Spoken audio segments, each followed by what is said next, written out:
Hey guys, so I've been getting a lot of requests on how I did this, how I painted it. So I'm going to make a video showing you guys how I did it. And if you'd like the file for this, I will post a link in the description below. This is one that I actually 3D modeled and sculpted, so I'm really proud of this one. I'm happy with it. But before we can start painting, we need to prime it. So I have a 2-in-1 primer, and it's a filler primer. So it's going to help fill in the layer lines and make it look more smooth. It's sandable too. Most prints I would go ahead and sand, but this one I'm not too worried about because it's got like this wood texture to it.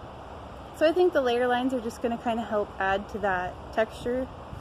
So when we do our filler primer, like I recommend a respirator. You don't want to breathe this stuff in.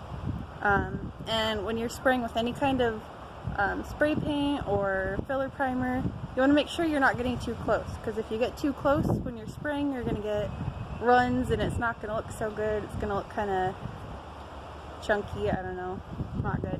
So what you're going to want to do, you're going to shake this up good before you start going, and you're going to stand kind of a ways back. I'd say maybe give it 1.5 feet. You don't want to be super close, and you want to do light passes, and you want to let it dry between layers. So if you want it thick, don't get closer, do more layers, let it dry between each layer. So I'm going to go ahead and record this process and just show you guys kind of how I do it. So yeah. Okay, so I'm just going to move around my print, and I'm doing light passes, and I'm being careful that I'm not getting too close and I'm not holding in one spot too long. And this is going to help us get a nice good layer on there, no runs, pulls, anything like that.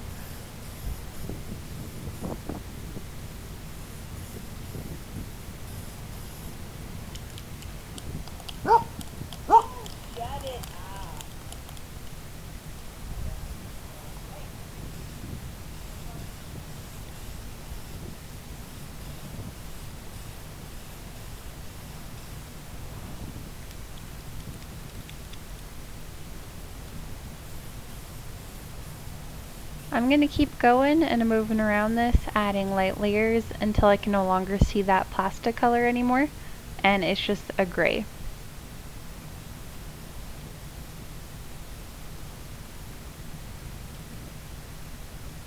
Okay, so the front's about done. I'm going to go ahead and do the back now, but I'm going to speed it up.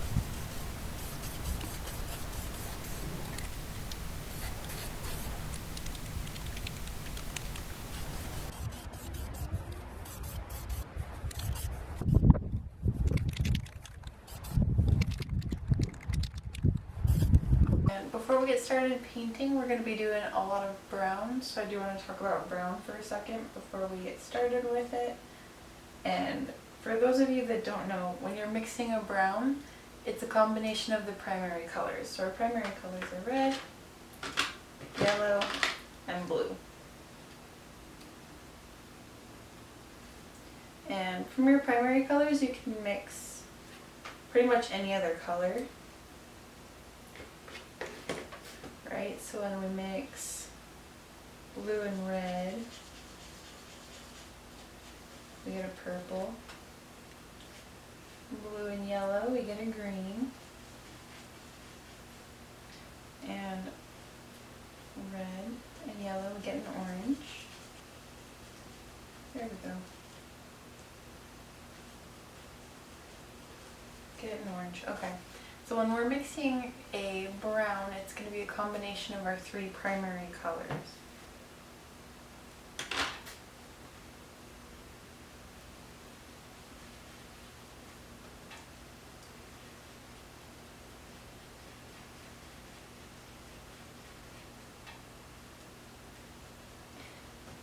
And now that we understand that brown is a combination of our 3 primary colors, we can adjust the brown to be a warmer or cooler, more ashy, and more green.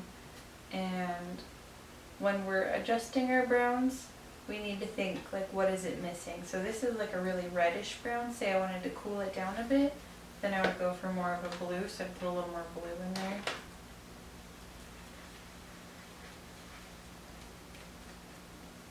And it starts to tone it down and give us less of like red brown and more of like an ashier brown.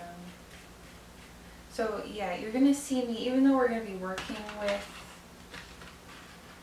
the browns that I do have, you're probably going to be seeing me add primary colors to it to tint it closer to the color I want. When I do that, I'll tell you guys what I'm adding and why and what I'm trying to go for, but this just kind of gives you the basics and helps you understand why I'm adding colors to my browns that I already have.